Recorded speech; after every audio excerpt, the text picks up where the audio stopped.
Hello, Starshine. My name is Liz, and this is my channel, Simsational Stories.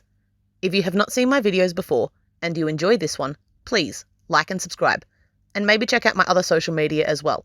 I'm on both Facebook and Twitter.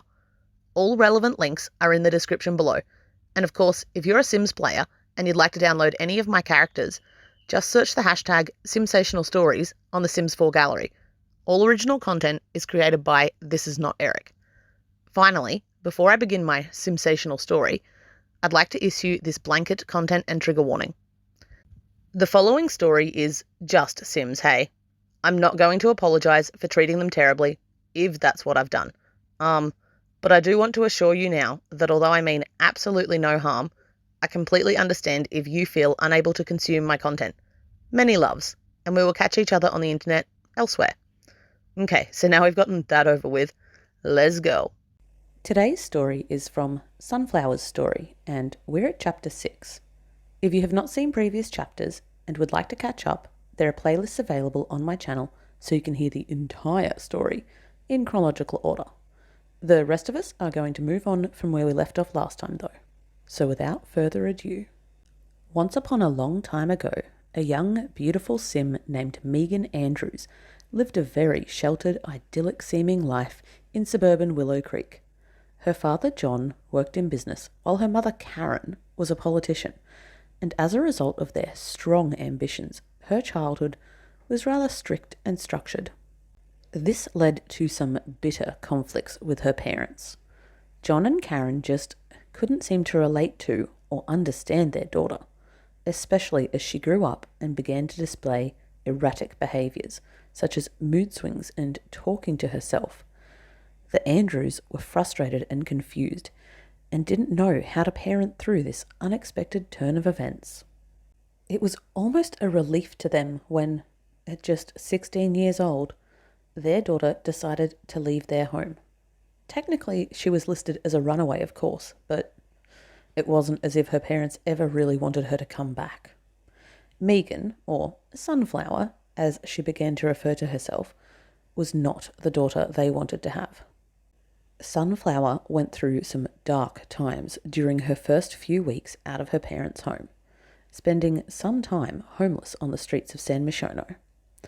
She had stopped attending school and started bartending and partying until late into the night afterwards. She was barely eating and very lucky to have survived. Fortunately for her, though, Sunflower ran into a good Samaritan in the form of Kailani Lunalilo, a young woman from Sulani who occasionally DJ'd in the city. Kailani had noticed the young girl on the dance floor during her sets and had befriended the teenager. Sunflower had gone to stay with Kailani for a time, but it hadn't lasted. Instead, Kailani had passed Sunflower along to her next-door neighbours at the beach island commune of Ohana Hale. There, Sunflower had finally gotten a chance to breathe. It was a beautiful, small community of like-minded people who all welcomed her happily, but it still wasn't quite right.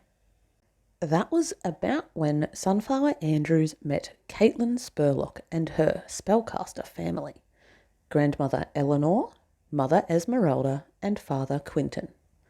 The Spurlocks lived in Glimmerbrook, and Sunflower met them through Eleanor's friendship with Ohana Hale member Nina Varela.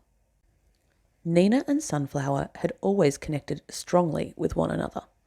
Sunflower was kind of like the granddaughter Nina had never been blessed with, and yet also the wayward young waif reminded Nina of herself back in the day. Nina had been lost a few times before in her life, and had then been lucky enough to find her way. She was hoping to be part of Sunflower's journey to a better future too. Not that Sunflower really knew any of that. All she knew was that Nina had suddenly decided to take her to her hometown of Glimmerbrook and introduce her to Caitlin Spurlock.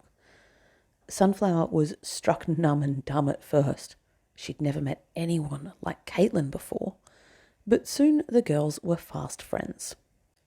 Sunflower was now so lost, confused, and yet happy too. She had no idea what she was doing really, or what was going on. Things with Caitlin were so great, but was it normal to feel this way about your best friend? Was she normal? And did Caitlin feel the same way? Sunflower didn't know, and she didn't know how to figure any of it out. Sunflower was also feeling very conflicted about her living situation here on the island paradise of Sulani. Since meeting Caitlin, she hadn't been going out partying as much. She preferred to spend her spare time in Glimmerbrook now. But she still wasn't happy at the island commune, Ohana Hale. They had taken her in months before, and she was so grateful for a safe place to stay, but something inside her knew it wasn't home. The whole commune was beautiful, but it just wasn't where Sunflower belonged, and deep inside herself, she knew that. Ohana Hale had been a wonderful refuge at first, but Sunflower knew that if she stayed, it would soon lose all its wonder. And she didn't want that. She wanted to preserve that idyllic community in her mind and in her heart, so that as the years went on, she always thought of it fondly, rather than with the bitterness she remembered her parents with. Sunflower decided to bring up her concerns with Lucas Pointer, the commune's founder and leader. It wasn't that she wasn't grateful for everything they'd done for her, but Ohana Hale just wasn't right for Sunflower, and they all knew it. Lucas didn't want to admit it at first, but finally he gave in. She was right. She had never quite fit in to their little family. But where else could she go? Sunflower hated this. She knew what she wanted, of course. She wanted to go live with the Spurlocks in Glimmerbrook. But how could she ask them that? They barely knew her, and what they did know wasn't necessarily great. She'd run away from home, lived on the streets, and she had already cycled through 2 previous foster homes as well. Why would they even want her? Her new friend Caitlin was quick to reassure Sunflower, though.